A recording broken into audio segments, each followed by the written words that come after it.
Hello everyone and welcome back to the finals of the Clutch Chess International. We are continuing with day 2 of the coverage, Fabiano Caruana versus Magnus Carlsen. After day 1, the score is tied. 2 games were drawn, 2 games were won by Magnus, and 2 games were won by Fabi, with each winning their clutch games, which are worth double points. And now we are continuing with game 7, the first game of the second day, and it is quite the treat. So, without further ado, let's check it out. Fabi with the white pieces opens with e4, and Magnus, of course, goes for his Sicilian defense. We have c5, knight to f3, knight to c6, and bishop to b5. Fabi goes for the Rossolimo attack. We have e5 by Magnus, and Fabi just castles. We mentioned this many times, but you cannot win the pawn with knight captures on e5 because queen d4, same idea like you would have, for example, in the Ruy Lopez. But if any of you were wondering, that's why you cannot do it. The queen d4 comes with a double attack. So here Fabi just castles and bishop to d6. It's a bit of a weird move as it blocks the development of your d7 pawn. However, it does have a purpose, which we will see. Fabi continues with d3. And now the known moves here are a6 and knight g to e7. But the move Magnus plays knight to f6 is a new move. So already as of move 5, we have a completely new game. And this is the point. Fabi goes bishop to g5. Of course, now you can pin the knight. We have h6, bishop to h4, and now a6. Very important, as now you want to remove the attacker of the knight on c6. So white will not have the option of going for this because Magnus wants to bring this bishop back to e7. So you do not want to weaken the e5 pawn. So first you have to kick back the bishop. Bishop to c4, and only now that the e5 pawn is nicely defended, bishop back to e7. And now black's position is fine, you can push the d pawn, develop, and so on. So Fabi goes for c3, takes away these squares from the dark knight here, also prepares d4 in the future, if it will be possible. We have castles by Magnus, and now knight b to d2. Fabi will go for the usual knight, rook to e1, knight will come to f1, to e3, from there maybe to d5, and so on. We have d6 by Magnus, and now a4, grabbing more space on the queen side, not allowing b5 for Magnus, and knight to h5 now, saying I want to trade bishops here, and hopefully get my knight to this very nice f4 outpost. Fabi says no way. He says you are either capturing here, or if you go knight to f4, I will then capture and mess up your pawn structure. So Magnus goes g6. You don't want to allow the knight here to remain undefended. Maybe some future discoveries will be possible. It's always a good idea to defend this knight. Plus, you want to get your king to g7, maybe rook to h8, and maybe after this knight moves, also start pushing the h-pawn. So it's a multi-purpose move. So rook to e1, getting the rook to the e file, freeing the f1 square for the knight. We have knight captures on g3 now by Magnus, eliminating this bishop, h captures, and king to g7. Now you've removed your knight from h5, and now you can push the h-pawn, get the rook to h8, and maybe start an attack against Fabi's king. So knight to f1, Fabi continues with the plan. He wants to shift the knight over to e3, and maybe from there to d5 in the future. Magnus continues pushing. We have h5, and now knight to e3, and already we have h4. So, of course, he wants to open up the position, get the rook to h file, start an attack. Fabi captures once, we have bishop captures, and now he doesn't want to capture here. That just brings the queen into the attack, and then you play rook h8, and it will be very, very hard for white to defend.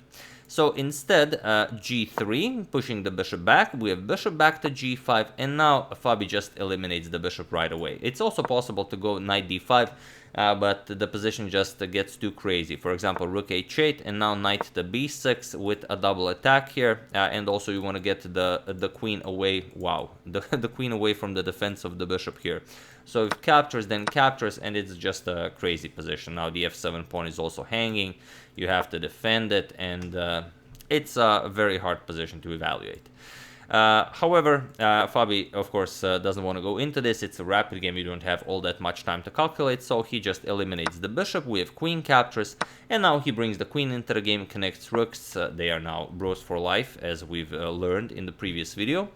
And now that the queen is on the same file as the rook, it's a as good as time as any to open up the f file. So f5.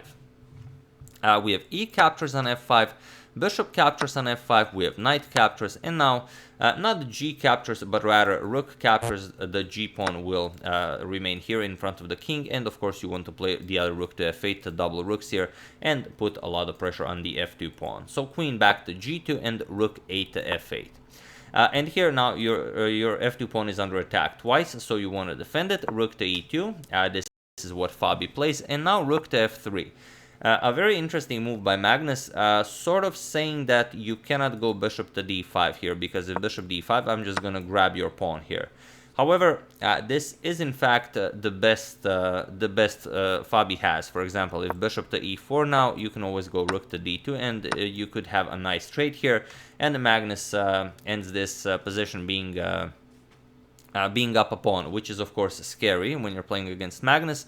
However, this was the best thing for Fabi to do, like this bishop to d5 move. However, Fabi played rook 8 to e1, and this simply will not do. This move blunders the game, and now feel free to pause the video and try to find the winning move for Magnus while I give you a couple of seconds. So for those of you who were able to do it, congratulations on spotting that you need to free the e5 square for the knight. And for those of you who just want to enjoy the show, of course, it's e4. Point is, you want to free the e5 square for the knight, like we've mentioned, and it's not easy to ignore this pawn. For example, if you try something like rook captures on e4, then the problem is you have rook captures on f2. You've just eliminated the defender of the f2 pawn, and after this trade, yes, it does seem like you have two rooks for the queen. However, d5 just picks up the bishop, and you no longer have all that much. Captures, and now knight and queen against the rook, two rooks, you don't have compensation for the queen. So after this e4 move, Fabi went for captures, so d captures on e4, but now the e5 square has been vacated for the dark knight, so knight to e5. And now the bishop is under attack. That was the whole point. Bishop has to move. So bishop goes back, or rather forward, bishop to e6. And now Magnus gets the knight over to d3, which attacks the rook on e1 and also adds a third attacker to the pawn on f2. And the problem for Fabi is you cannot eliminate both threats with rook f1. It seems like you can, but you really can't, because now knight captures on f2. Removes the defender of the g3 pawn, and once the knight is captured, just rook captures here, picks up the queen, and it's game over.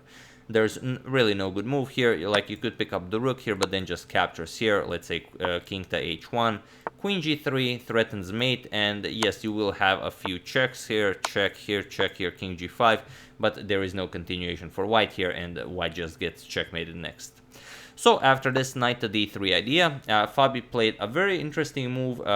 After knight to d3, he went for bishop to f5, and it is very interesting. For example, now if the bishop is captured, just queen captures on f3, and after knight captures on e1, rook captures here, and you are very happy with white. For example, if captures, white is still up a pawn, and black no longer has any threats. White would even be winning here.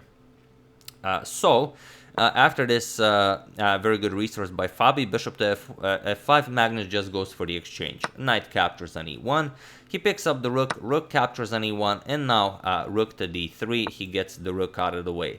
And now Magnus is up the exchange in a better position, and now Fabi gives up one of his pawns to try and trap Carlsen's rook. Well, not really trap it, but maybe get it out of commission.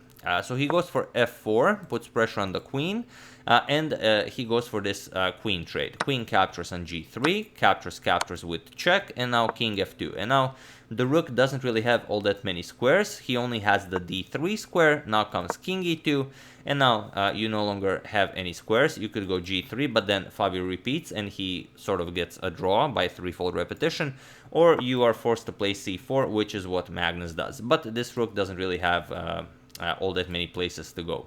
However, rook to g1, going after the g6 pawn, and now rook to f6. The only good move for Magnus. It's you play this or you are no longer better. So rook to g4 by Fabi. Now the bishop can move. The f4 pawn will not be under attack, but now Magnus finds d5, of course trying to remove the defender of the bishop. So we have a5, Fabi ignores it, and now b6. Now Magnus wants to get the rook into the game this way. We have captures, now also threatening the b2 pawn to be captured with check, and now we have b4. Fabi now hopes that he has consolidated, as now there is no weakness on b2.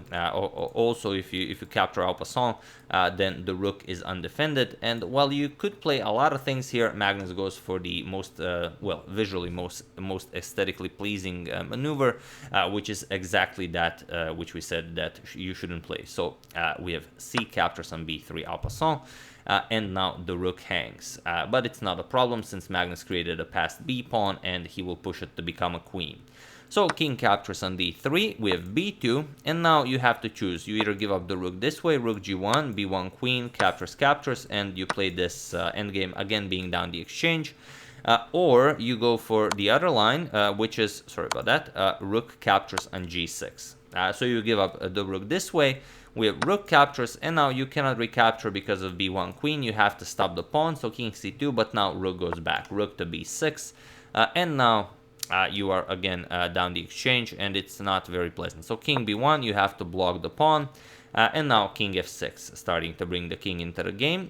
We have bishop to h7, and now Magnus captures. We have bishop captures on e4, and now a5, starting to push the passed pawn, and bishop to c2, not allowing the pawn to cross a4. King to e6, now Magnus wants to, of course, bring the king over here, well, probably not in that way, and grab the c3 pawn. So c4, not allowing king d5, but king d6, it's really not that big of a deal. We have f5, and king to c5 now, and now f6, trying to push the pawn all the way and trying to get the rook away from the defense of the b2 pawn. So rook captures on f6, Magnus doesn't mind. We have king captures on b2, and now king captures on c4, leaving black with a rook against the bishop and also a passed a pawn. So Fabi can only wait and see what happens. So bishop to h7, and now rook to f8. We have bishop to e4, now comes rook to e8, harassing the bishop a little bit, bishop g6, and now rook to e7, bishop to h5, and only now king to b4, preparing to push the pawn, bishop to f3, and now rook to d7. Again, you don't want to play something like this and blunder your bishop, so bishop to g4, and now rook to d2 with check, pushing the king all the way back. We have king b1, and now you can't really threaten mate because bishop checks will force the king away. So rook to d6, again giving move to white. So if the bishop moves from control of the d1 square, then you can maybe close in with the king. So king b2, again cutting off the black king, but now just a4. We have bishop to h5, now a3 with check, king to b1, and now rook back to d7.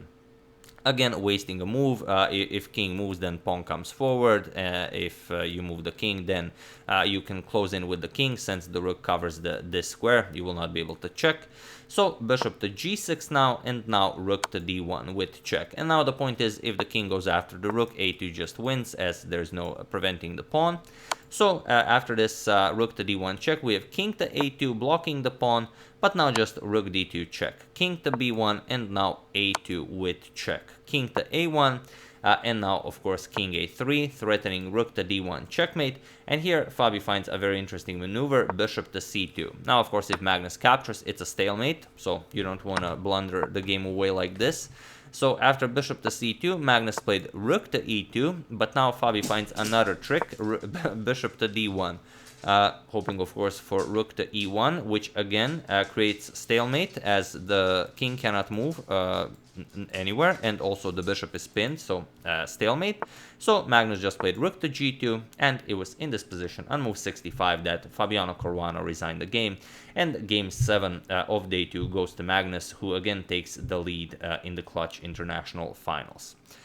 So here you resign because any move you make, wherever you go with the bishop, doesn't really matter. Let's say here, just rook back to g1 is checkmate. After, of course, you block with the bishop, rook gobbles up the bishop, and this is now checkmate.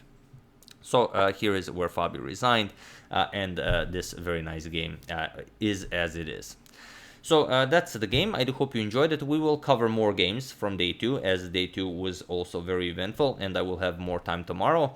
I would also like to thank Jonas Russell, Michael Smirnov, and Richard Sully for a contribution to my channel. Thank you a lot, I really appreciate it. As usual, you can check 2 of my previous videos here. Thank you for watching, and I will see you soon, continuing the coverage of the Clutch Chess International, checking up on your wonderful suggestions, and whatever else happens in the chess world. So thank you all, I will see you soon, and have an excellent rest of your day.